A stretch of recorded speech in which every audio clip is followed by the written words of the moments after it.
Oba! Mais uma live, vamos começar hoje, muito bem. Olá você, bom te ver por aqui, esse é o canal Entrou Pra História, eu sou o Luiz Manel e aqui a gente aprende, conhece e evolui junto. Hoje, a nossa convidada, Verusca Ferraz Brauner, ela é brasileira, mas hoje ela mora lá nos Estados Unidos, lá na Flórida, Orlando, e tem muito para nos contar sobre a vida dela, a gente quer mais... Opa! Vamos saber de tudo, hein? Antes disso, nós temos que falar aqui do nosso apoiador, johnnypearson.com.br. Ele conseguiu para nós, é o nosso apoiador agora, nosso patrocinador, tem descontão de 10%. O código entra lá no site, johnnypearson.com.br, tem 10% de desconto, mas tem que usar o código Luiz10. Entrar lá, tem camisa, boné, short, meia, e tem coisa pra caramba. Voe alto com Johnny Pearson, hein? Johnny Pearson, show, brigadão, hein? Parceiro. Agora, o que a gente tem mais aqui? Ih, não posso esquecer, não. Curta, comente, compartilhe, se inscreva no canal. Não custa nada, hein? Olha, eu tô calmo, mas é melhor chamar logo a convidada, que ela deve estar mais calma que eu. Pera aí. Vamos ver, cadê? Tá aqui. Eita, cadê? A live, menina, olha. Até que enfim, tu viu? Ninguém vai saber dos bastidores, mas eu me dei uma enrolada aqui bonita. Eu me enrolei bonito dessa vez aqui. Ó, eu nunca fico nervoso, eu nunca fico. Eu não sei você, mas ó. Agora também. Brigadão por você ter aceitado esse desafio. Eu sei que para você é uma coisa nova. Você até não entendeu nada. Pô, mas que isso? O que eu vou fazer? Vou falar o quê? Me mandou uma lista. Vou mandar. Caraca, eu que agradeço, Luiz. Eu que agradeço, Luiz. Isso, quando eu comecei a escrever, eu falei assim, meu Deus do céu. Aí fui lembrando das coisas, eu fui lembrando. Eu falei, bom, eu acho que já tá bom, né? Pô, 5 páginas, tá bom, pô? Caramba, é só um resumo. Eu falei, só um resumo. Só um resumo. Caramba, que loucura. Olha, você vai contar muita coisa da sua vida, mas eu vou ali pontuar algumas coisas que você participou da minha, entendeu o que eu tô falando? No meio do caminho. Caramba. Eu estava tentando conectar as coisas, eu falei assim, caramba, mas é muito tempo. Bastante. Brigadão, tá? Mas como é que a gente vai começar? Aqui é simplesão, é sempre a mesma coisa, já tem um roteirinho, pô. Eu tenho um roteiro aqui, ó. Roteiro, pensando que isso aqui é chique, não é assim não, pô. Aqui a gente pega um arquivão, aqueles arquivos de aço, não é da nossa época, entendeu? Não é da nossa época. Mas aquele arquivo de aço... Fala aquele barulhinho. Imagina. Aí, olha aqui, 1972, Luiz. 1972. Então, me diz assim, eu sendo você... Agora, a listinha tinha muita coisa que eu não sabia ali, para ser sincero, fui pego de surpresa. Então, conta pra gente aqui onde você nasceu, onde tudo começou. Vamos lá, começa aí. Vamos lá. Bom, eu nasci em Salvador, sou soteropolitana, né? Nasci no distrito de São Pedro. Meu pai, na verdade, ele era carioca, mas foi trabalhar para Petrobras lá em Salvador, na Bahia, e conheci minha mãe, né? Nasci lá, mas com 7 anos acabei vindo para o Rio de Janeiro, que ele também mudou de estado, né, por conta da Petrobras. Sim. E o primeiro lugar que eu morei no Rio foi em Santa Cruz, né? E depois é que eu fui para Campo Grande. Morar exatamente onde minha mãe mora, e você conhece muito bem onde é, na mesma casa lá, desde então. Morada Nobre, Morada Nobre. Morada Nobre, Morada Nobre, Morada Nobre. Legal, né? legal. E desde sempre, né, toda a minha vida rodou ali dentro de Campo Grande, né? Eu estudei no Monteiro Lobato, né? Desde que eu mudei para Campo Grande, estudei no Monteiro Lobato, me formei em 89 e em 90 fui estudar na faculdade que eu amo de paixão, que foi a Rural, né? Ali pertinho, Seropédica. Não foge não. E os concursos lá, que eu sei lá, os garotos aí, eu não sei que cara, tu já queria fugir disso. Foi um pouquinho antes, Olha, não pula não, vamos lá. Na Morada Nobre, né, eu vivi por muitos anos. E teve uma época, quando eu estava mais ou menos com uns 15 anos, você sabe muito bem, né? Na época em Campo Grande, eu não sei em outros bairros, mas na época em Campo Grande, todos os colégios tinham garota disso, garota Monteiro, garota Rosário, garota Belisário, todo mundo tinha, né? E aí a Morada Nobre resolveu fazer também, né? E assim, é engraçado que eu não me lembro de tantos detalhes, mas me lembro de ter ficado em segundo lugar, ganhei um montão de prêmios, era mais ou menos próximo aos meus 15 anos, a festa de 15 anos, porque também tinha disso nessa época, né, de fazer festa, viajar. Então, eu decidi viajar. Eu decidi fazer festa. Olha eu aqui. Eu decidi fazer festa. E eu ganhei maquiagem, ganhei cabelo para o meu aniversário de 15 anos, ganhei a roupa. Quem ganhou foi a Thelma. Eu não sei se vocês lembram ou conhecem a Thelma. Thelma continua lindíssima, como sempre. Né? Na época, ela era lindíssima e ela continua lindíssima. E das 5 primeiras pessoas, fui eu não me lembro quem foi terceiro ou quarto, mas eu sei que a Alessandra, filha da dona Lourdes, foi uma das finalistas, e a Eliane, irmã do Bruno, que também foi uma das finalistas. Foi uma coisa inusitada ter ganhado. Legal. Mas ganhei também um curso de modelo e manequim no Luso, que você também conhece muito bem, né? Poxa, agora virou condomínio, né? Tem muita história ali, né? Virou condomínio, poxa vida. No Lúcio foi muito bom, muito bom. Fiz alguns desfiles depois disso, né? Mas eu era magrela, própria para ser manequim, mas eu não tinha altura. E aí meu pai falou: minha filha, vamos estudar, né? Vamos estudar. Caramba, eu lembro teu pai era gente boa. Ele chegou a levar várias vezes o carro lá na oficina do meu pai, lá, cara. Pô, eu lembro dele. Como é que é, né? Meu pai adorava carro, adorava carro. Pô, ele gostava mesmo, cara. Gostava de carro mesmo. Ele conhecia das paradas. Era de colocar o carro ali na frente da casa, abrir, olhar motor. Tinha sempre um amigo meu que chegava lá: poxa, aqui, seu Gerson, comprei esse carro. Aí ele abria, discutia lá sobre as peças do carro. Meu pai era muito bom. Maneiro. Claro, né? E aí eu fui você se formou. Você era o quê? Monteiro Lobato? Monteiro Lobato? Monteiro Lobato. Você conhece muitos dos meus amigos. Sim, bastante. Legal. São amigos até hoje. A gente tem um grupo, né, que agora, toda vez que eu vou ao Brasil, a gente busca se reunir, né, faz aquele churrascão, né, com cerveja. Agora está todo mundo mais light, bebendo cerveja light e coisas desse tipo, mas a gente mantém essa conexão que é antiga, é maravilhosa. É bom.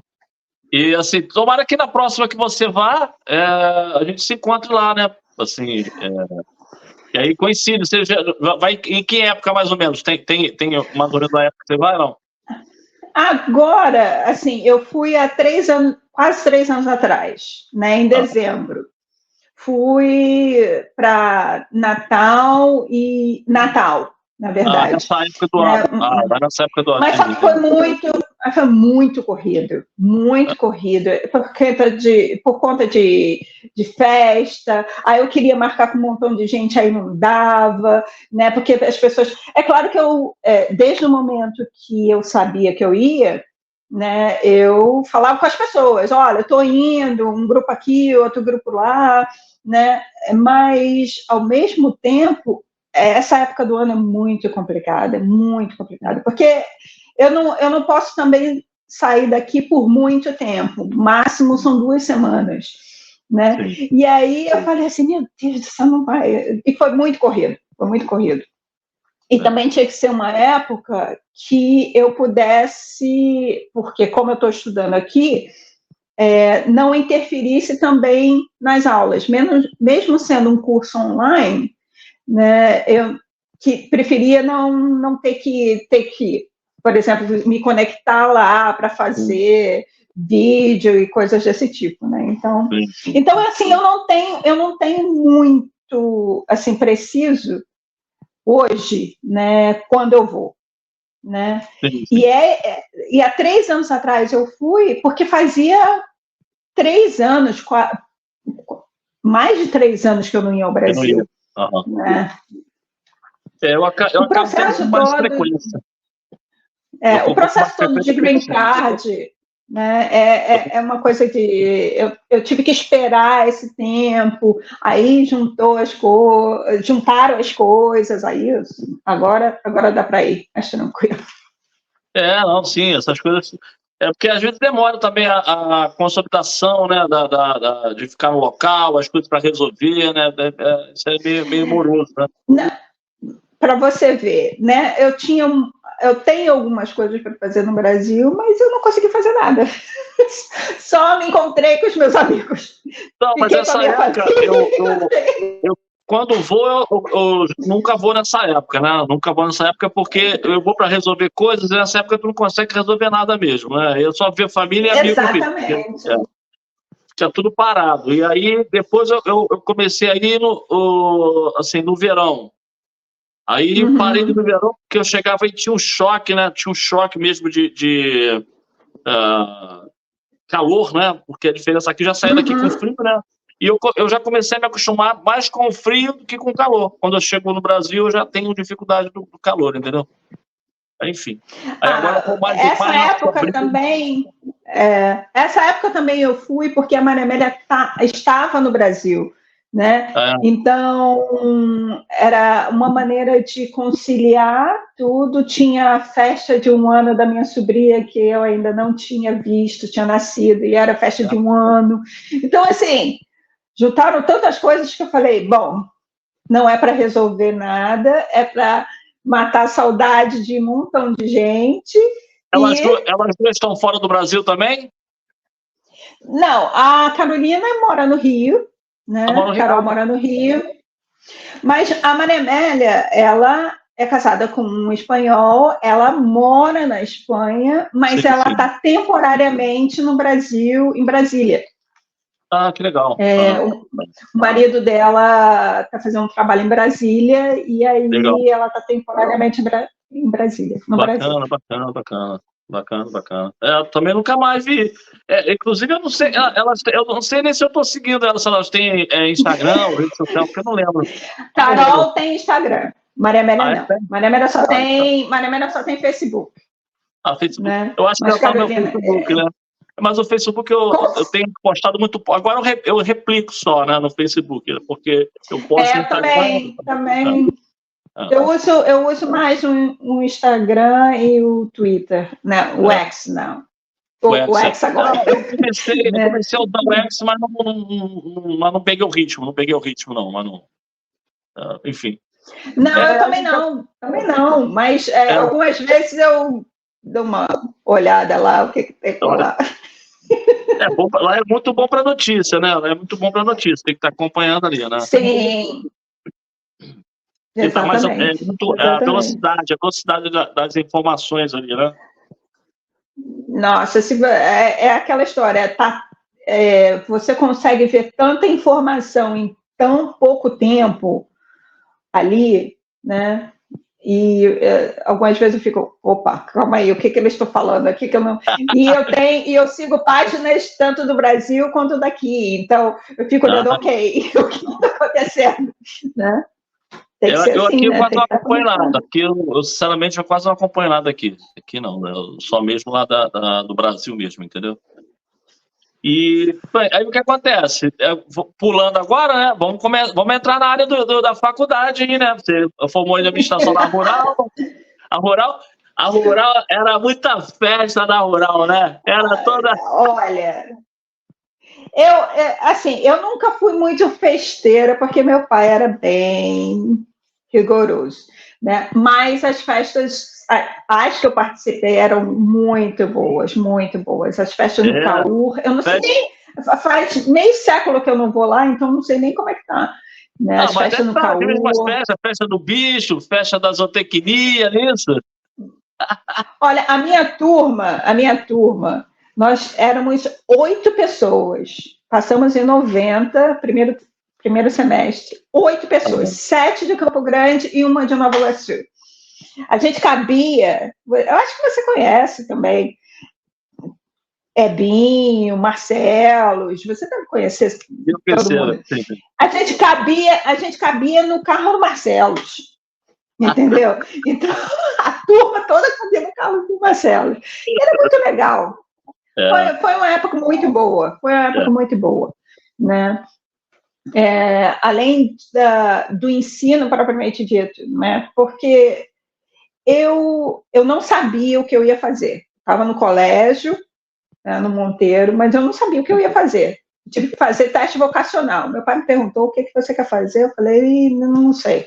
Aí o teste vocacional deu administração, deu arquitetura e deu mais uma outra coisa. Mas eu sou administradora, né? No meu sangue corre organização, no meu sangue corre processo.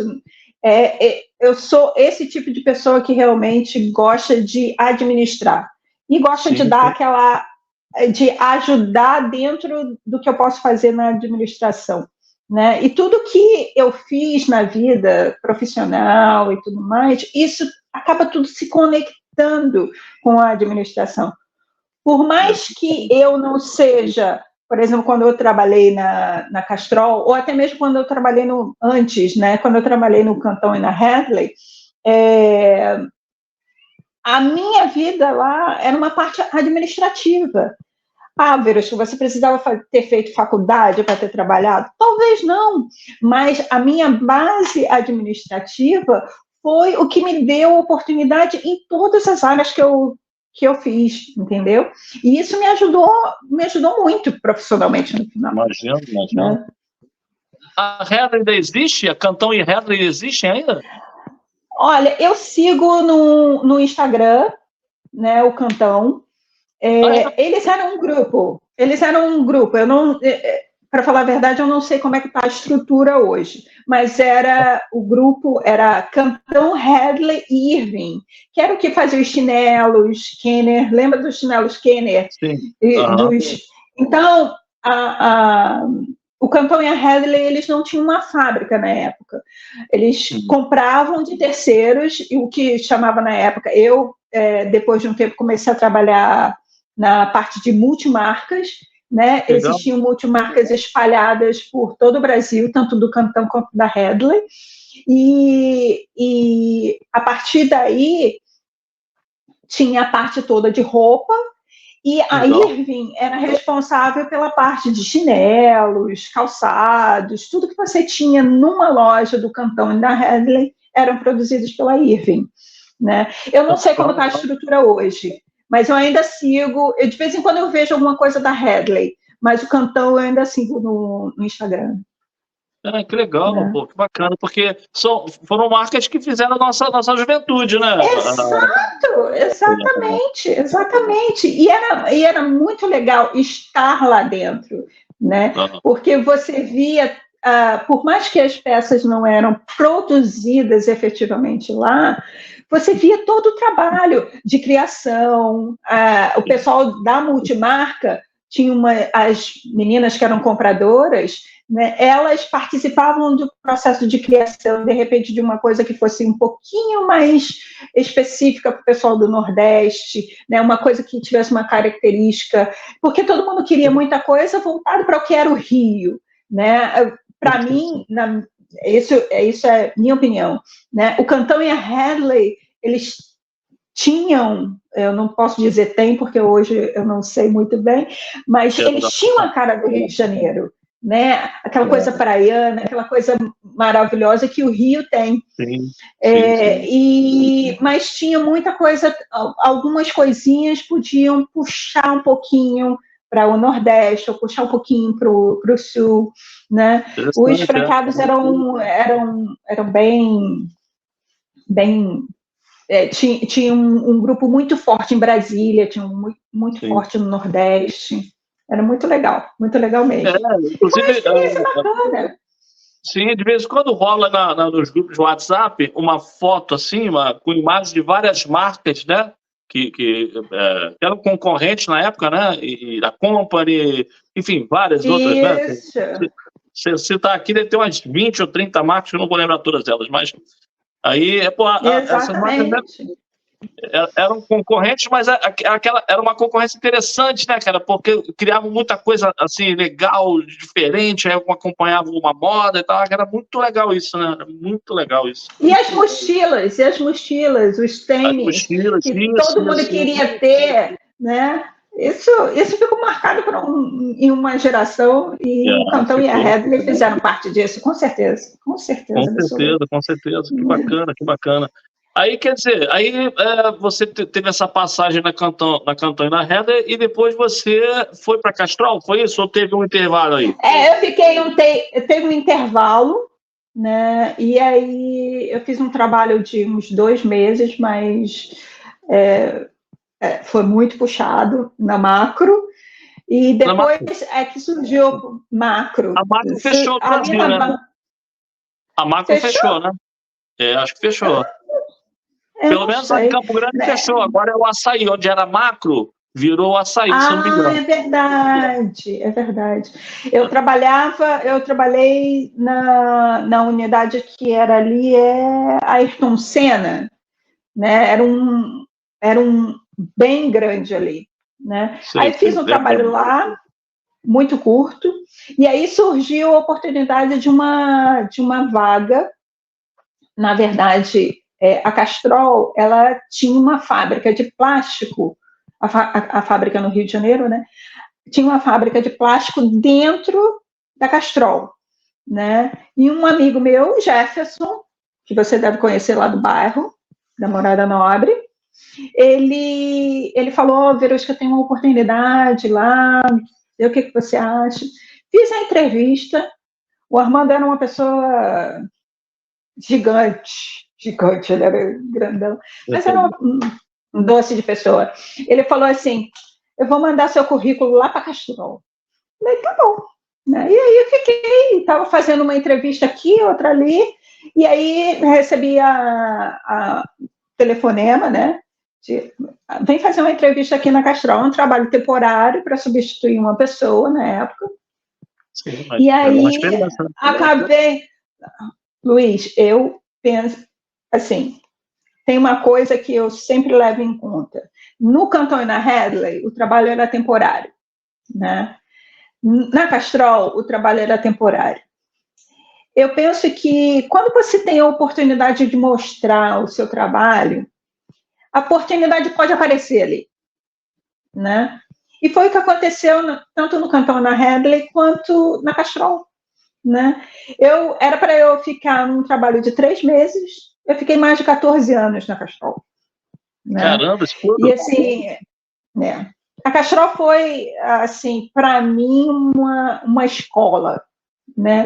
Eu entendi o que era ser profissional, né? Eu era, assim, o Cantão e a Hadley me deu aquela experiência, né? Um pouquinho mais de maturidade, porque eu tinha pouco tempo, eu fiz estágio, mas eu era muito crua, né? Como se dizia antes, né? Muito crua.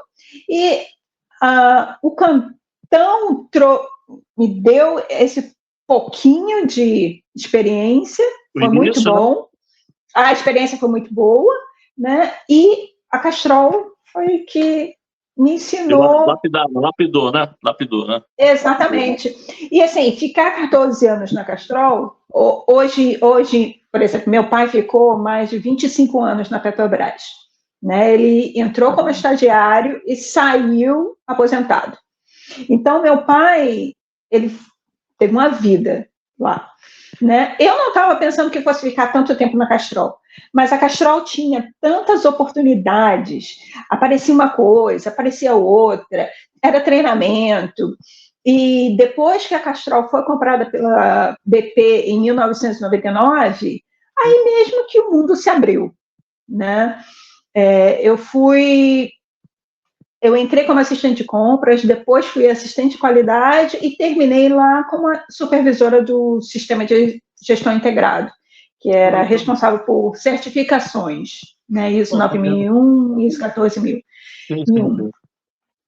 Então, assim, a Castrol foi uma escola. Tem amigos também de lá, pessoas que eu gosto muito, que ainda bato papo, troco uma ideia. Foi triste, na verdade, houve uma reestruturação na área de qualidade e aí eu precisei sair. E depois de um tempo, foi difícil ver que a unidade na fábrica fechou, né? E aí eu vi lá o prédio e falei, que saudade, mas é parte. Onde era a Castrol? Em Inhaúma? Próximo do Morro do Alemão. Aí ficou complicado ali para alguns negócios ali, né? Eu fiz uns trabalhos na olaria um tempo antes de vir sair do Brasil, como eu fazia os treinamentos de atendimento ao cliente, né? E tinha um curso de inglês ali, olaria, poxa, a situação era complicada, porque eu tinha sempre, antes de sair, eu tinha que ligar para a dona do curso, né? Se estava tudo certo. Aí sempre furava, às vezes falava, hoje não dá, hoje está complicado, tem que fechar. O horário na Castrol, no início era normal, você podia sair a qualquer hora da noite. Depois que a BP comprou, a BP começou a colocar algumas regras, né? E aí teve a situação, eu não sei se você lembra, na época, o Exército tomou, né? Tomou, eu acho que é muito forte, mas acabou ocupando por conta da violência que estava na região, né? O Exército ficou ali no Morro do Alemão por um bom tempo. E aí a BP começou a colocar regras. Você só pode ficar de 8 às 6. Não pode ficar mais depois disso. E aí depois, a gente podia estacionar em frente à fábrica e tudo mais. Depois disso, a Castrol proibiu que a gente fosse. Era uma proibição. Para ir de carro, você tinha que ter uma autorização do seu supervisor imediato. E aí a gente passou a estacionar no Shopping Nova América. Situações complicadas, né? Que a gente pode dizer que naquela época tinham, né? Então, mas foi muito bom. A Castrol e aí BP a Castrol foi uma escola, Aí, mas, tem aqui uma situação, essa eu não sabia, a Castrol eu lembro, a Hedley, depois que saí lembrando, mas gastronomia, essa passou, essa não soube, cara. Como é que foi isso? Conta aí. Bom, quando eu saí da Castrol, eu fiquei bem perdida. Apesar, assim, na verdade, tinha uma consultoria que me ajudava por conta de eu ter sido demitida. A empresa pagou, como é que se chama, esses headhunters e coisas desse tipo, para para poder me recolocar no mercado. Então, mas eu fiquei muito perdida. E aí também teve que eu mandei, olha, Luiz, eu mandei milhares de currículos. Eu não estava procurando vaga somente como supervisora. Eu procurava vaga Ainda de tem isso, analista. não esquece que tu vai falar não, mas ainda tem isso, porque quando o teu currículo começa a ficar também muito lá em cima, as empresas têm receio de te contratar por causa do piso salarial, por causa da concorrência, entendeu? Isso é muito louco isso, né? Exatamente. E aí, eu estava procurando vaga de assistente, vaga de analista, e claro, se tivesse uma vaga de supervisão, ótimo, né? Sim. Olha, teve um absurdo de eu participar de uma entrevista e a pessoa perguntou, mas por que você está fora do mercado de trabalho? Eu engoli seco e respondi o que tinha que responder corretamente, vamos dizer assim, politicamente correto, né? Eu não consegui voltar para a minha área, não consegui voltar. Eu falei assim, bom, eu tenho que fazer alguma coisa, né? Né, mais ou menos nessa época, um pouquinho antes eu fui morar sozinha. E aí eu não cozinhava nada. Minha avó ficava para mim assim, minha filha, o que vai ser de você, minha filha? Você não sabe cozinhar nada. Né? Mas eu falava para ela, mãe, vó, quando eu precisar, eu vou fazer. Né? E aí, assim, esse espaço de tempo, né? Eu falei assim, eu tenho que fazer alguma coisa. Então, eu criei um projeto, o Trim, Hora de Cozinhar, e comecei a fazer e publicar. E comecei a gostar daquilo dali, de colocar no meu dia a dia, aprender a cozinhar coisas que eu não comia sempre, tudo mais, testar gostos e tudo mais. Coincidência ou não, porque eu sou uma pessoa que não acredito muito em coincidência, acho que é sempre alguma coisa ali. No final da rua que eu estava morando, abri um curso de gastronomia. Eu falei assim, sabe uma coisa? Vou lá, vou fazer. Comecei o curso despretensiosamente. Encontrei pessoas maravilhosas lá, meus professores eram 10. E aí fui fazendo, fui gostando, aprendendo, quebrando a cara, cortando o dedo, ficava queimando mão e coisa parecida. Até que surgiu meu professor, um dos professores chegou e falou para mim assim, Verusca, tem uma vaga, a Roberta Sudbrack, que é chefe super renomada do Brasil, ela está abrindo vagas de estágio. Eu falei, você acha que dá para mim? Mas eu sou tão crua. Ele falou, vai lá. Então eu fiz o teste, conversei com ela gostou do meu currículo. Olha, foram palavras dela. Ela gostou do meu currículo porque eu tinha uma coisa e é incrível, é a conexão que eu falei para você. Eu fiz a administração, trabalhei no Cantão e na Rede, em administração. Trabalhei na Castrol, com administração. E tinha uma bagagem de processo, organização, sequência, padrão. E ela falou, eu quero isso, porque é isso que eu busco nos meus pratos. O prato dela não é para sair, por exemplo, eu fazendo uma cara e o outro cozinheiro fazendo é outra cara. Não, tem que ser o mesmo prato. Né? Tem que ser a mesma textura, tem que ser a mesma coisa. E isso que ela gostou. E mesmo eu não sabendo nada. Né? Comecei como estagiária. Foi super puxado, muito puxado. Depois eu fiquei como auxiliar de cozinha. Eu não fazia os pratos principais, eu fazia a parte que eles chamam de mise en place. Né? Você prepara tudo para que os cozinheiros efetivamente façam comida. Eu fazia comida de funcionário, né? Isso eu fazia.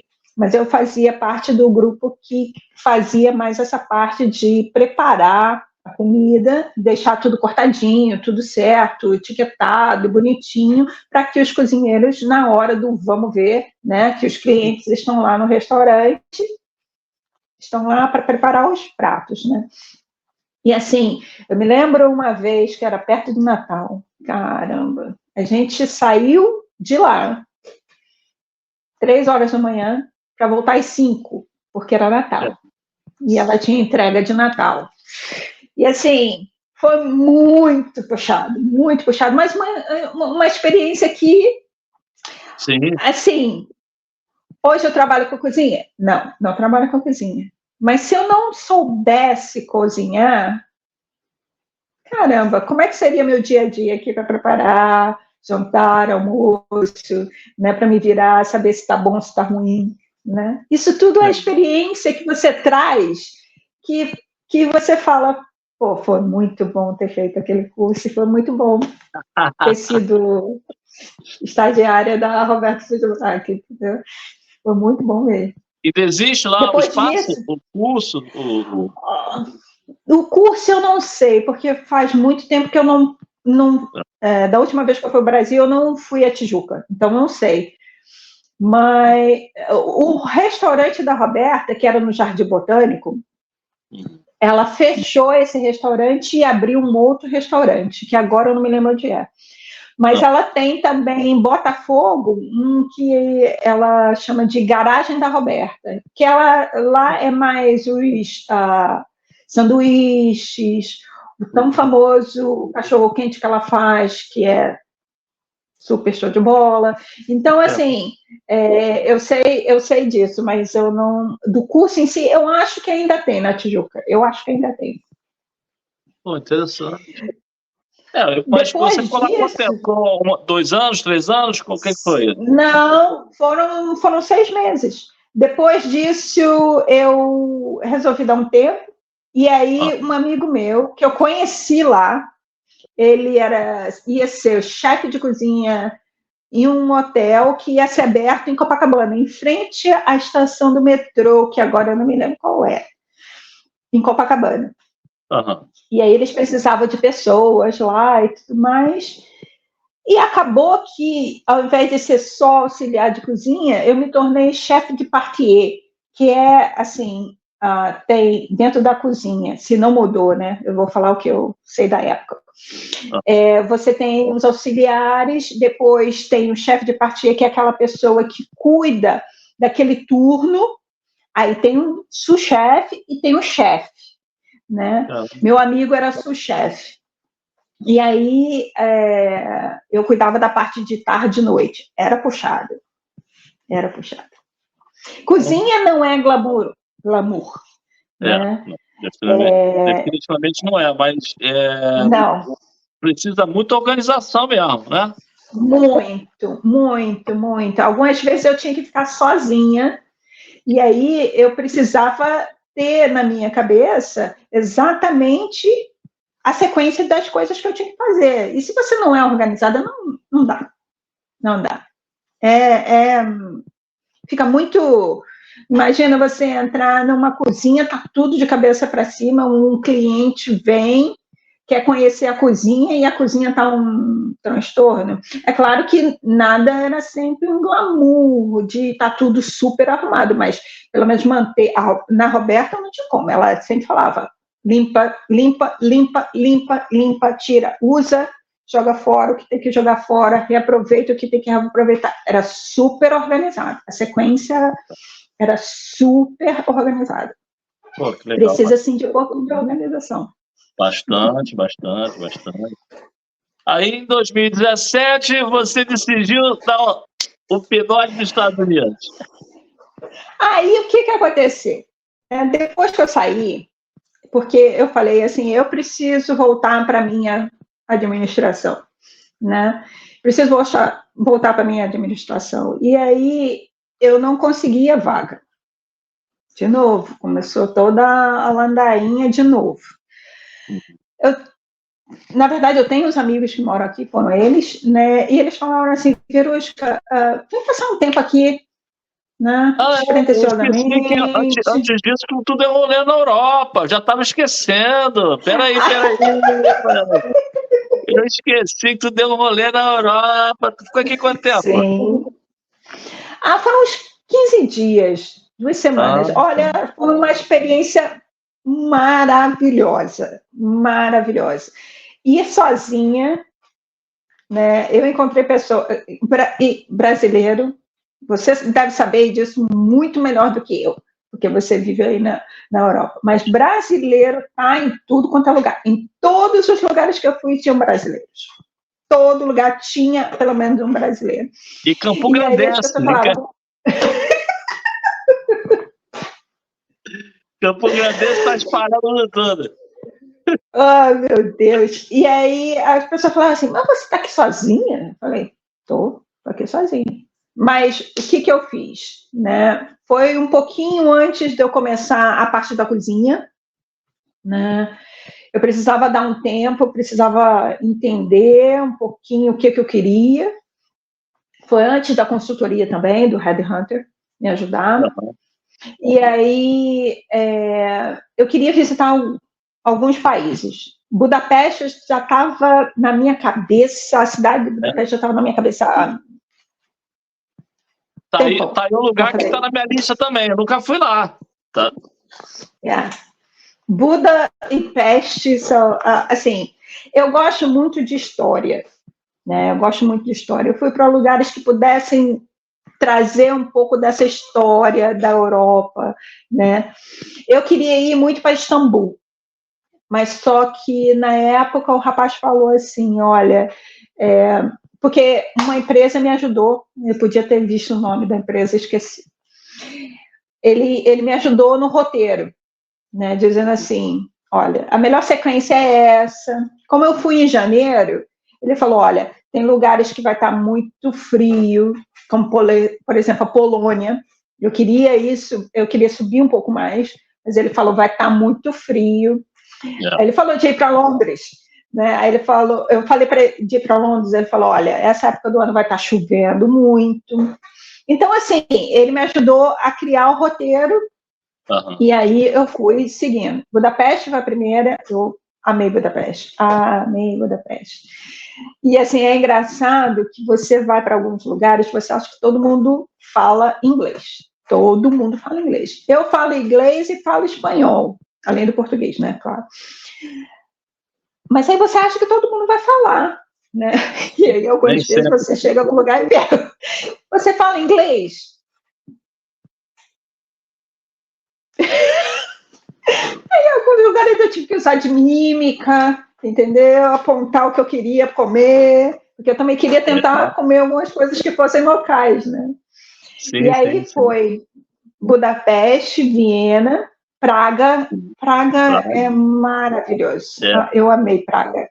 Amei Praga. Praga eu também já fui. Praga, Viena também. E aí depois eu fui... E assim, né, em Budapeste estava frio, mas não estava tão frio. E aí eu fui subindo, em Berlim estava frio, estava menos 12 graus. E foi lá onde eu vi mais neve, tudo mais. E assim, percorrer alguns lugares, né? Porque não dá para ver tudo. Né? Percorrer alguns lugares, né? O Muro de Berlim. Também não fui. Berlim também está na cabeça, não fui não. O portal, né, que é o símbolo da cidade. Então, assim, e é o tipo de coisa que você faz e você fala, nossa, você carrega para a vida toda. E como eu te falei, tem 10 anos que eu fui, né, e eu me lembro de alguns detalhes dessa época. Aí depois eu fui para Barcelona, né, eu já tinha estado em Madrid algumas vezes, por conta da Maria Amélia, né, morar na Espanha, mas nunca tinha ido em Barcelona. Gostei muito de Barcelona. E em Barcelona já estava como descer um pouquinho. Barcelona já estava um pouquinho mais quentinho. Já. E aí foi na cidade. E aí foi na cidade que ela estava morando na época. E depois voltei para o Brasil. Foram 15 dias muito bons. Muito bons. Muito bons. Aí voltando para cá, né? E aí. Você já tinha amigos aí, então? Você foi aí, já tinha uns amigos morando aí? Exatamente. Eles falaram assim: vem passar um tempo aqui, você avalia, vê o que você acha, né? E eles estavam exatamente aqui, né? em Ormond Beach, Daytona, Flórida. Uhum. E aí eu falei assim, eu vou, né? Vou passar um tempo. Passei 3 meses aqui com eles, né? Legal. E assim, a ideia nunca foi me apaixonar. Nunca foi. Não, eu não vim com esse intuito, né? Mas as coisas acontecem, né? assim, exatamente. E assim, a gente está exatamente na semana porque o dia de St. Patrick é dia 17, né? Que agora no domingo. Legal. Né? E aí eu conheci o meu marido e um desses, porque quando começa a festa de St. Patrick, é quase que a semana inteira falando de St. Patrick, festinha ali, festinha lá, bar com já cervejinha verde, né? As pessoas se encontrando, já vestindo de verde, e foi uma dessas que eu conheci meu marido. Pô, que legal. Né? Quer dizer, esses meus amigos conheciam. Né? Ele tem cara de brasileiro, pô. Ele tem uma cara diferente, assim, descontraído, né? Não, mas quando ele foi no Brasil, já dá para ver que ele não era brasileiro. Quando ele esteve no Brasil a primeira vez, dá para ver que não era brasileiro.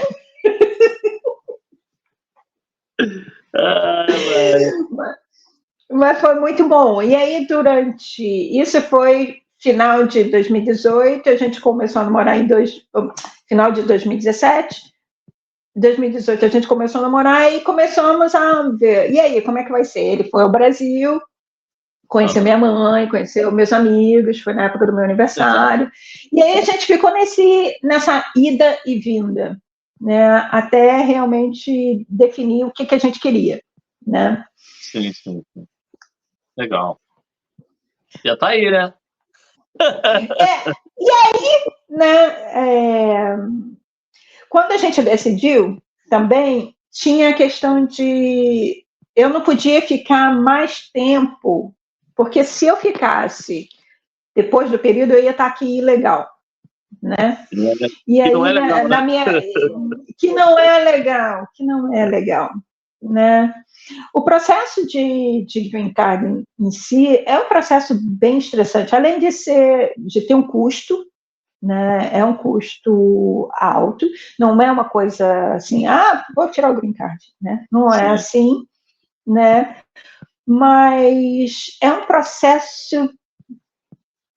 Eles realmente querem ver detalhes, por exemplo, no nosso caso, detalhes da nossa vida, né? Então, tudo tem que ser muito documentado, tudo direitinho. E aí, eu e o Shane, a gente falou assim, bom, tem que decidir se eu volto para o Brasil ou se eu fico aqui e a gente se casa, né? E a gente falou, não, vamos nos casar. Então, a minha vida começou o processo de green card e tudo mais. Quer dizer, na verdade, eu me casei primeiro, já dei entrada na parte da documentação que podia, mas eu me casei e começou o processo, né? E aí, desde então, eu estou aqui, né? Já tenho meu green card, mas agora estou na segunda fase, vamos dizer assim, né? Para ter o green card definitivo. Maneiro. Te falei, né? Já tô com trabalho com o Vandrei Pereira, né? No canal dele do YouTube. E ele fala muito sobre esses assuntos, né? De imigração, dos vistos, vários vistos, né? Essas regras, enfim, né? Então, estou aprendendo muita coisa sobre essas coisas assim, porque acompanho, né? Tem que vai editando, tem que fazer a capa, o assunto, aquelas coisas todas, né? Assim, e você, eu penso o seguinte, que você está num país, né, como, por exemplo, eu estou aqui, já fez 5 anos que eu estou aqui, eu não gostaria de estar aqui legalmente, de maneira nenhuma. Né? Eu penso que se você vai com um objetivo, né, de que o país vai te acolher, né? Você também tem que acolher o país dentro do seu dia a dia, né? Sim. Meu marido mora aqui, ele é americano. Se eu escolhi que os Estados Unidos é a minha segunda casa, porque o Brasil é a minha primeira casa, eu tenho que seguir as regras do que o país... Né? Perfeito. Não dá para ser diferente. Assim, Vírus, que você está sendo muito... Não, eu não consigo, até mesmo pensando em tudo que eu venho de experiência, toda a minha experiência profissional, né? Eu vim de regras. Na Castrol era processos, né? Eu tinha que seguir a lei, eu tinha que entender qual era a lei. Como é que eu vou morar num país e vou dizer assim, não, a lei é essa, mas eu não vou seguir. Eu não. Não, e a não tem como. adaptação aí, Verusca, eu sei que aí é quentinho, né? Aí é quentinho que eu tô sabendo, aí não é?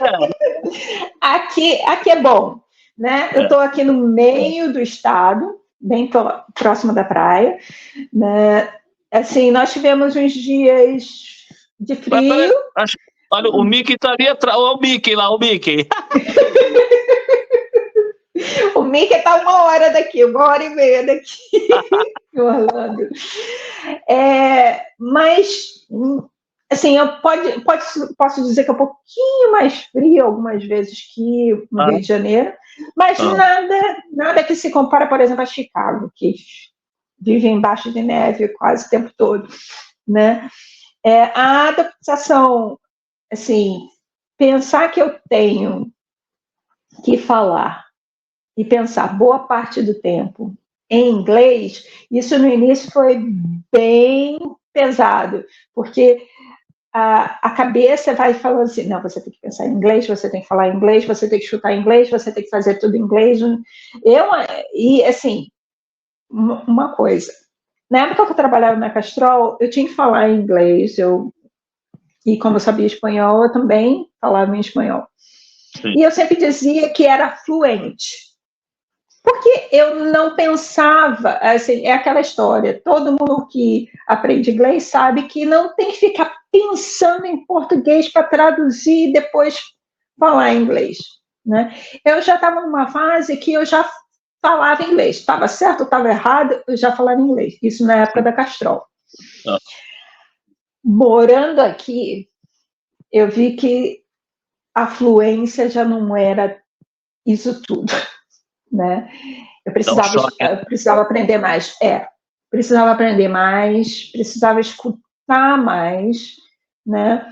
Algumas coisas ainda são barreiras para mim, mas, assim, a parte de vogais pode ser ridículo, mas a parte de vogais, algumas vezes, o A e o U aqui já claro, é diferente, e aí, algumas vezes eu me confundo. Sim. Mas meu inglês melhorou muito. Meu marido mesmo fala, não, agora você algumas vezes fala rápido que nem eu estou entendendo. Porque eu tenho todo o sotaque que vai ficar comigo por um bom tempo, junto, né? Algumas vezes alguém está falando comigo, né? Eu trabalho em uma empresa de advocacia mais voltada para a família. E no início, quando eu via que a pessoa estava assim, se esforçando, fazendo. Aí eu diminuía a maneira como eu estava falando, falava mais pausadamente, para que o meu sotaque não interferisse tanto no inglês, entendeu? E falava mais. Meu chefe mesmo, meu Deus do céu, ele algumas vezes olhava para mim como se eu tivesse vindo de Marte, estivesse falando uma outra língua.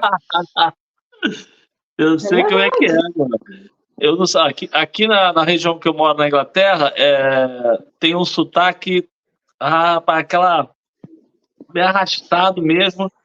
Aí quando eu vou para Londres, eu acho que eu tô aço falando inglês, né? Eu me sinto aço, né? Aqui, às vezes, a minha própria professora, que eu tô fazendo college, né, para dar uma polida, né, no inglês, ela mesma fala que a pronúncia daqui, as coisas daqui, a maneira de falar aqui é muito difícil, cara. Entendeu? Aí a galera que se vira aqui em Norfolk, cara, que é a região onde eu fico, aqui em Flynn, né? Quando eu viajo, ó. Aí também é puxado, porque cada região aí tem um sotaque, né? Exatamente. Meu marido, assim, bom, a Flórida pertence ao que eles chamam de sul dos Estados Unidos, né? Eu não, assim, para o processo de cidadania, eu vou ter que estudar um pouquinho mais sobre a história e tudo mais. Eu ainda não entrei muito nesse, mas meu marido diz que a gente está aqui no sul dos Estados Unidos, e a Flórida está no sul. E algumas vezes ele brincando, ele começa a falar com um pouco mais de sotaque, do carregar. Olha, no início eu não entendia lufas, porque não é um sotaque texano, não é um outro, porque o Texas tem um sotaque bem carregado, né? Como a gente tem, por exemplo, no Nordeste, né? E algumas vezes eu não entendia o que ele falava. Não entendia. Mas ele estava mais brincando, né? De chegar blá, blá, blá, blá, blá, blá. Aí eu falo, aí estava aqui na minha testa uma pergunta, né? Um ponto de interrogação, porque eu não estava entendendo o que ele estava falando, né? Mas isso é o que acontece, por exemplo, como acontece no Brasil, né? Os Estados Unidos é um pouquinho maior em território do que o Brasil. Vários estados juntos, como o Brasil tem vários estados que você consegue reconhecer muito forte o Nordeste, você consegue reconhecer muito. Eu acho que o Brasil, talvez, como a gente fala de 5 regiões, talvez as regiões sejam mais consolidadas, né? A gente está falando de um norte que tem um sotaque bem forte, a gente está falando de até mesmo, né? Quando a gente fala do Rio de Janeiro, algumas vezes eu tenho que falar alguma coisa com o meu marido, olha, fala dessa maneira, mas no Rio eu vou falar um pouquinho mais chiado, porque é do carioca. Para você ter ideia, aqui, uma vez eu comprei um carro, né?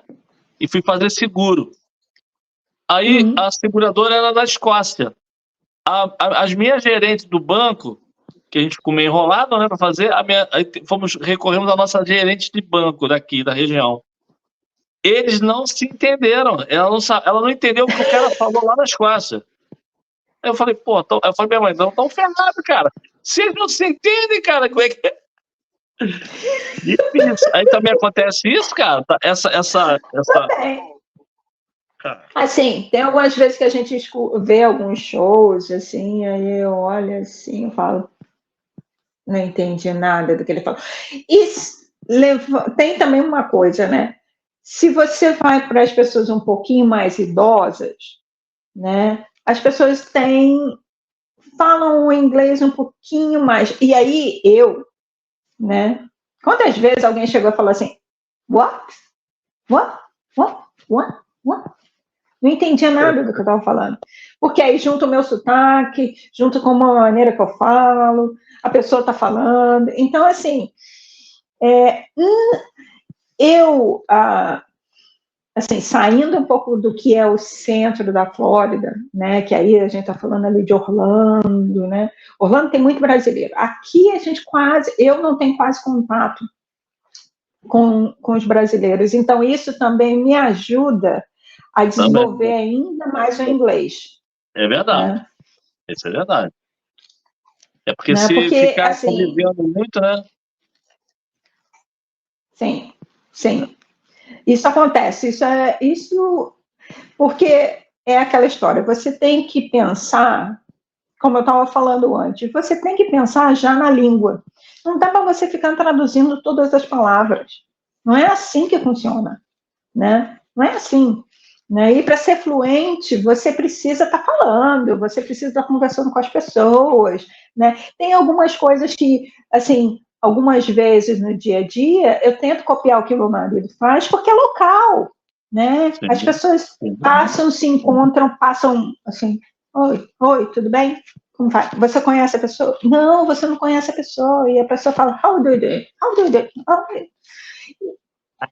Faz parte também da cultura. Ele nasceu aí? O seu marido nasceu na Flórida? Ele é daqui mesmo. E aí me diz assim, quem nasce na Flórida, como é que se chama quem nasce na Flórida? Floridians. Floridians? Floridians, yeah. Floridians. Engraçado, hein? Bacana. Diferente, né? Ele gostou do Brasil? Do Rio? Olha, ele achou uma loucura o Rio de Janeiro. Tem uma coisa aqui que eu sempre falo. Por que ele achou isso? Por que será? Por exemplo, tem uma coisa aqui. Aonde eu moro, tem muitas ruas largas, espaçosas, né? E aí tem gente que lerda no trânsito. Eu falo para ele assim, se tivesse no Rio de Janeiro, eu queria ver essa pessoa tá andando assim, dirigindo dessa maneira. Aí ele sempre lembra, porque nós ficamos, a primeira vez que ele foi no Brasil, nós ficamos ali perto do Largo do Machado, tem uma igreja ali, tem o metrô, é bem centro ali, né? E aí algumas vezes a gente sentava na esquina para comer uma pizza, comer alguma coisa, aí ele via as motos, sim. Da vez que nós fomos no Cristo, pegamos no Cristo nós fomos de ônibus, mas teve um lugar que a gente foi de táxi, o ônibus parou assim, e ele conseguia escutar. Eu falei, é isso, né? Ele falou, mas não tem espaço mais aqui do lado. Mas ele vai querer vir aqui, no ônibus, né? Você sabe muito bem como é que é, né? De o ônibus parar atrás do carro e tá ali, né? Ele fez vídeo, mostrou para os amigos aqui. Mas você está pensando o quê? É uma loucura.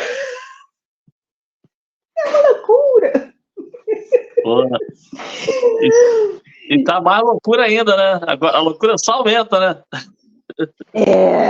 E assim, nesse lugar que a gente ficou, ali no Largo do Machado, porque aqui você vê, por exemplo, nós na semana passada tivemos o encerramento da Bike Week, que é um evento que tem aqui há muito tempo em Daytona, e é moto para tudo quanto é lugar.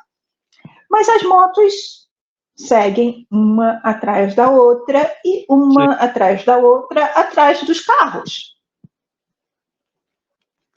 Coisa que ele não viu lá no Brasil. As motos faziam assim, né? Ele ficava assim.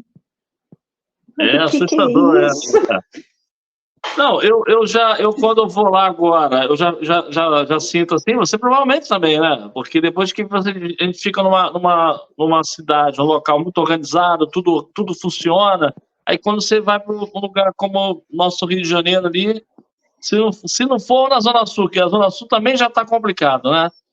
Mas se não for na Zona Sul, o restante ali, ainda mais de nossa região lá na Zona Oeste, é uma loucura, né, cara? É uma loucura. Agora está em obras lá Campo Grande, estão fazendo aquele mergulhão lá, e aquilo lá tá... Minha mãe falou. Assim, o que ele ficou, por exemplo, aqui também, onde eu vivo, onde nós vivemos, assim, todo mundo tem carro. Tem ônibus, o sistema de transporte, o ônibus, é horrível. Não estou dizendo a estrutura em si, mas leva 3 milênios para chegar, 3 milênios para ir para algum lugar, porque não é... A cultura aqui é que todo mundo tenha carro. Né? Aqui é onde eu vivo, né? Aqui é onde eu vivo. Não posso dizer em Orlando e outras cidades mais... com mais sistema de transporte. O que ele ficou muito admirado... Isso que lá é a mesma coisa. Orlando também é dificuldade de ônibus, os horários, aqui também, mas só que aqui a gente está muito pertinho do centro da cidade, a gente mora no interior mesmo, né? A gente faz tudo a pé eu faço de bicicleta, né? Aí, no teu caso, você usa bicicleta para fazer as coisas, não? Não, aqui não. Não? Só carro. Porque, por mais que seja perto... Longe? Ah, não, é perto. Não, por exemplo, onde eu trabalho é mais ou menos 15 minutos de carro, né? Mas, assim, é boa rua, entendeu? Você vai... Eu não sei em quilômetros quanto é, porque eu não tenho isso na minha cabeça. Mas o que eu queria dizer é que meu marido, ele ficou abismado por mais que algumas vezes pareça ser meio caótico no Rio de Janeiro, as coisas, por exemplo, tem táxi, se você pedir táxi, tem táxi a toda hora, né? Pelo menos na época que a gente estava lá, Uber, mas tem ônibus. Ali na Campo Grande é outra história, né? Campo Grande, a gente está falando de Zona Oeste, é uma outra história. Mas, se a gente está falando dali, do centro do Rio, tem ônibus para tudo quanto é lugar na época. Eu vou abrir esse parede, né? Na época. Ônibus para tudo quanto é lugar a toda hora. Tem metrô. Né, disponível. Então, a gente usou todos esses meios de transporte. Eu fui com ele de metrô para alguns lugares. Usamos o VLT para ir. Na época ainda não tinha o Museu da Manhã, mas a gente foi até a parte dali que eles reformaram tudo, que era o galpões e tudo mais. Eu me esqueci.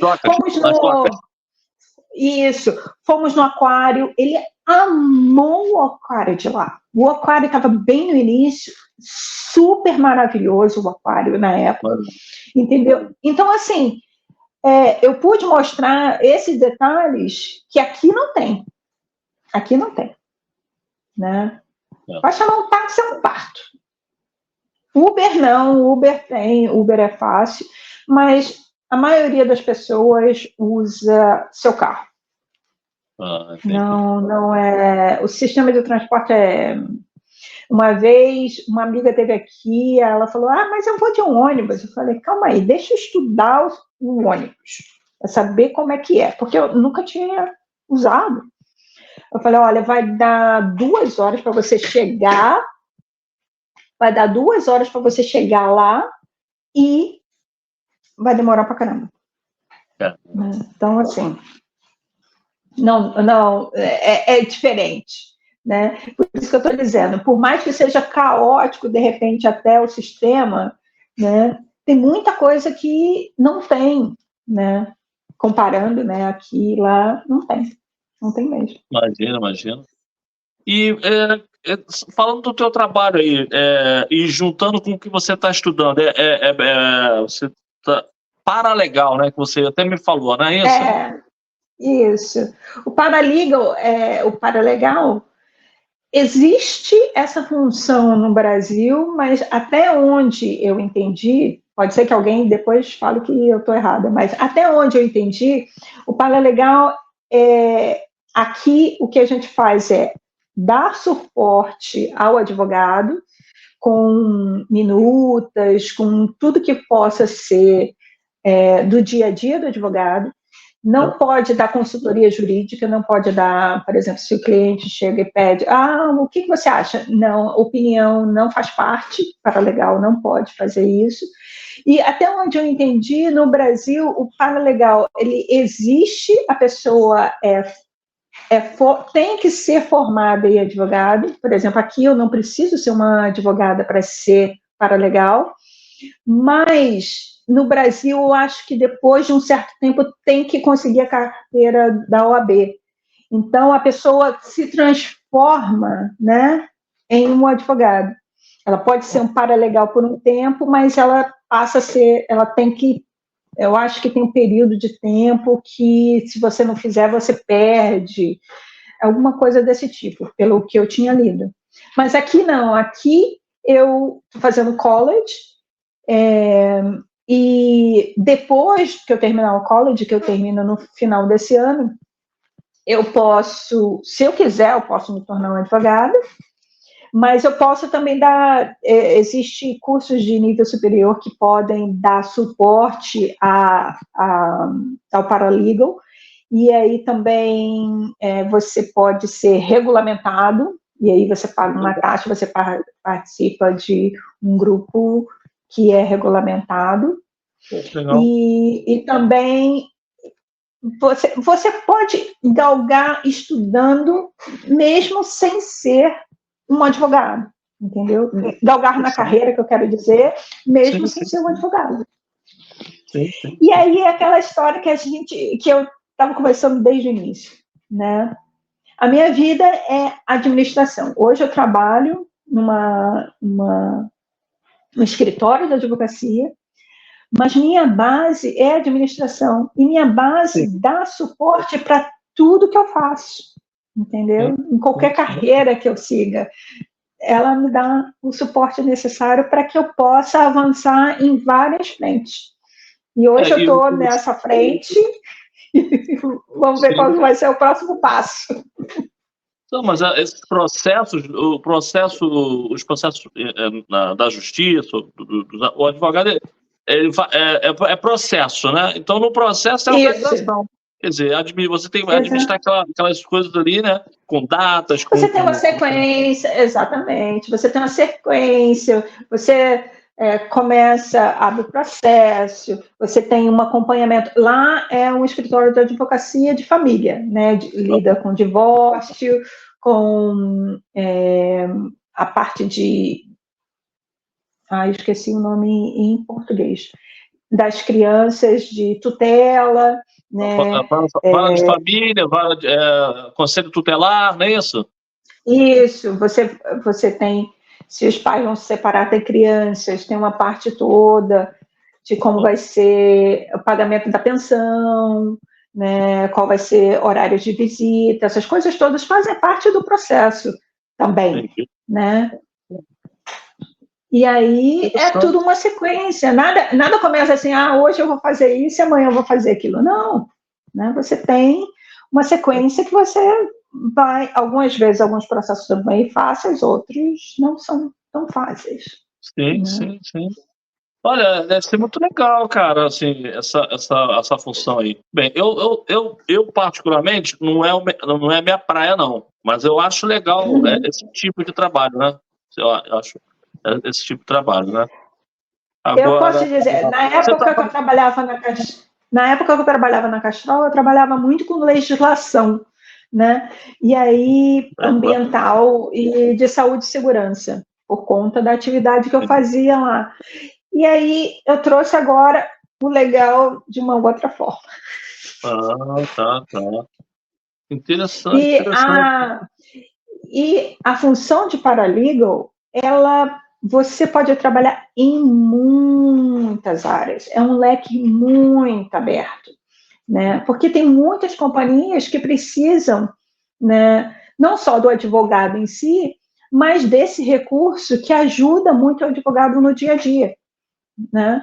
Que é aquele suporte, porque não é só o suporte administrativo, porque a gente tem os assistentes legais, vamos dizer assim, né? Os legal assistants.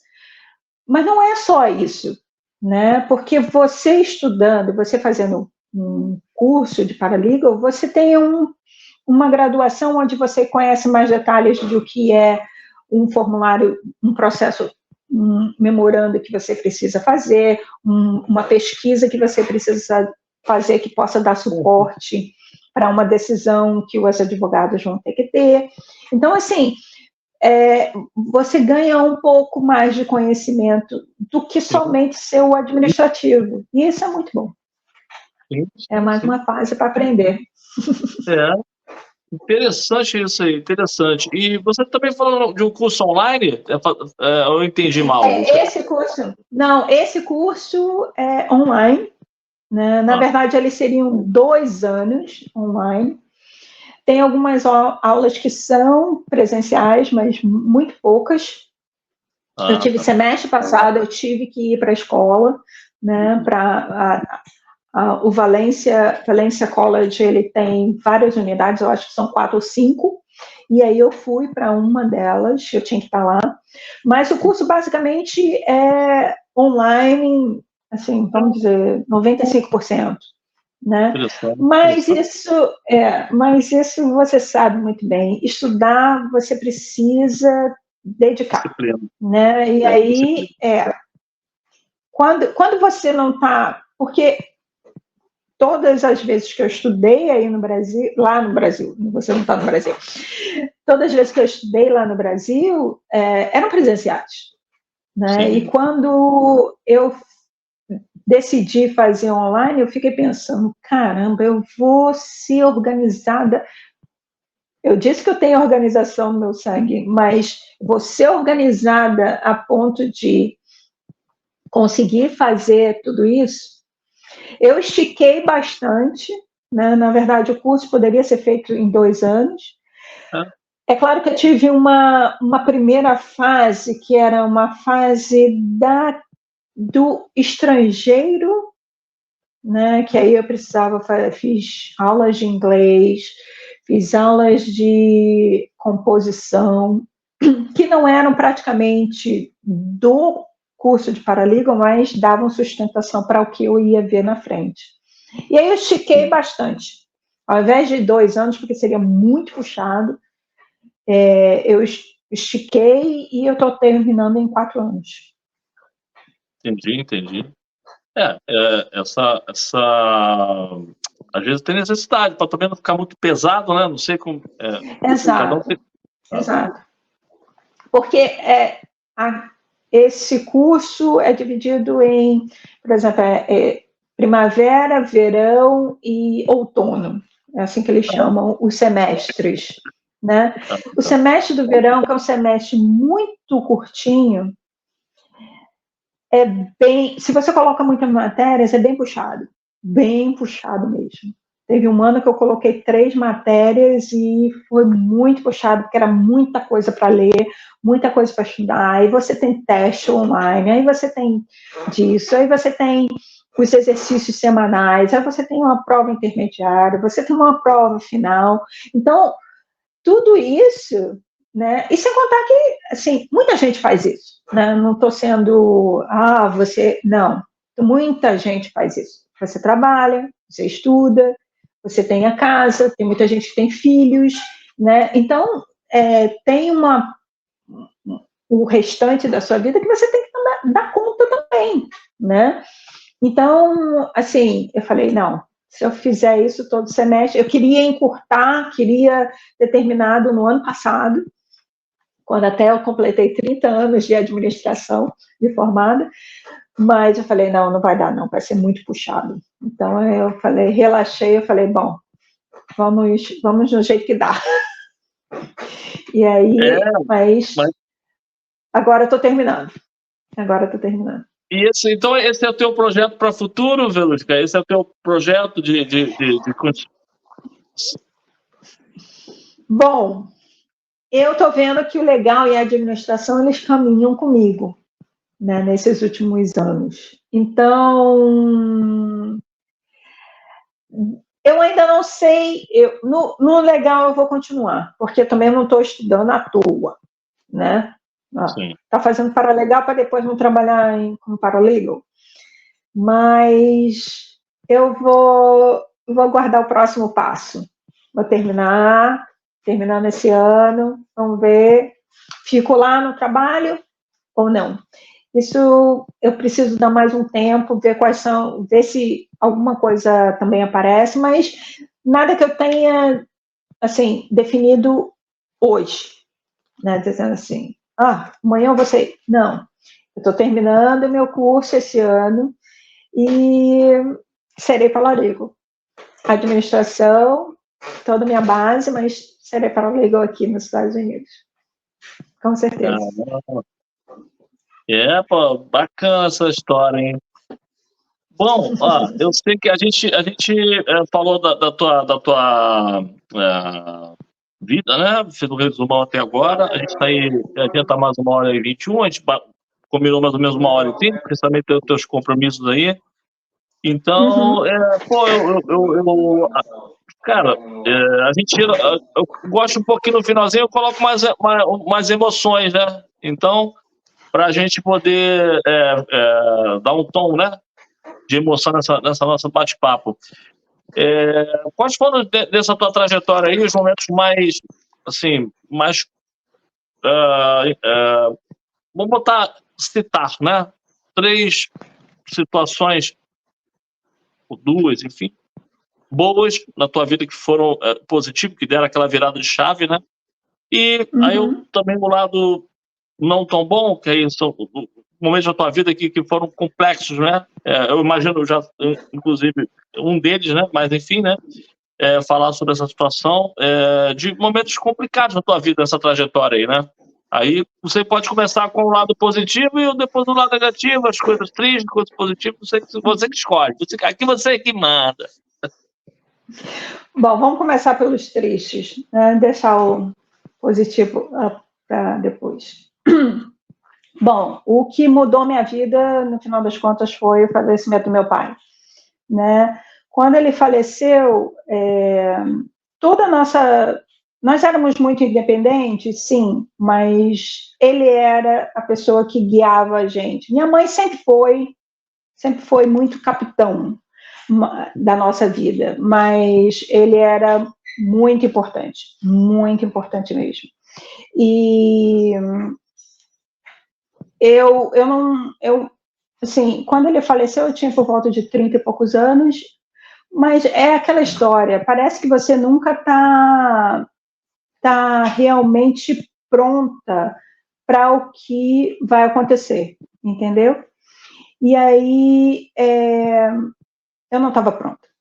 Nem eu, nem minhas irmãs, a gente não estava pronta de nada. Então foi uma mudança muito grande, né? A gente teve que mudar muita coisa. Mas foi uma época de muito aprendizado também, né? E muito de união, né? Nós 3 e mais minha mãe, a gente se uniu ainda mais, né? E passamos a entender o que a gente queria cada uma, né, de vida. O outro aspecto, eu acho que foi a Castrol, né, porque eu estava lá há tanto tempo, né, a Castrol, eu não estava esperando, né, essa mudança, e foi bem complicado na época, ainda mais que logo depois eu não consegui nenhum emprego, então aquilo dali pesou ainda mais, né, pesou ainda mais. Assustou, né? Assustou, né? Assustando. Exatamente. E agora pensando no que é de positivo, né? Assim, posso dizer claramente que ir para a cozinha foi uma coisa, assim, eu posso fazer, né? Eu posso fazer, né? Eu posso mudar, eu posso fazer coisas novas, né? Isso foi muito bom mesmo. E também o fato de vir para cá, né? Porque eu nunca tinha pensado em morar fora do país, né? Porque essa é uma decisão que eu fiz em definitivo, né? Eu não estou falando, vou viver um tempinho aqui, depois vou voltar para o Brasil. Não, não é isso, né? Não é isso. Então, o fato de vir para cá deu aquele medo, deu aquela coisa assim, ó, meu Deus, eu estou saindo do meu país, vou mudar, vou viver com uma pessoa que eu vou ter que aprender muita coisa lá também, não sei o quê. Mas hoje eu faço tão parte daqui que isso fala assim, poxa, ainda tem muitos desafios? Tem, mas eu acho que todo dia, mesmo que eu tivesse no Brasil, também teriam outros desafios. Então, assim, é tudo muito gratificante no final, né? As coisas, a cada dia a gente passa por um momento diferente, tem uma coisa nova, mas é seguir adiante acreditando e não tendo medo. É o que eu penso. Te agradeço, Verusca, brigadão mesmo por ter aceitado esse desafio, obrigado pela tua história, obrigado aí pela a paciência. Eu sei que tu tem tua vida, as coisas que tem que fazer. Então, pô, foi muito bom, muito bom, muito bom mesmo. Muito obrigado, tá? Foi muito legal. Eu é Te que agradeço. tenho, eu que tenho que agradecer, Luiz, essa oportunidade, assim, de lembrar tanta coisa legal, e ver que, no final das coisas, a sua história não é, assim, é história. É, pô, a gente Né? acaba, o que a gente acaba, né, não é que a gente não se valoriza, é porque às vezes a gente não tem a noção da sequência, de colocar isso em ordem, como você colocou ali naquele texto, né? Então, pô, muito obrigado. É muito. De repente a gente Eu faz te outras, né? agradeço. De repente, quando você se formar em advogado, a gente faz outra. Ah, pô, tem mais história. Com Ó, certeza, com certeza. aqui é simplesão. A gente faz assim, ó, como se fosse bater a mão assim, ó, e tchau. Aí, ó, Tá. tchau. Então, vamos repetir, vamos bater palma e eu desligo, tá? Ó, obrigado, hein? Pera aí, vamos lá. Aqui, vamos lá. Obrigada. Bater palma. Bater! Valeu! Abraço.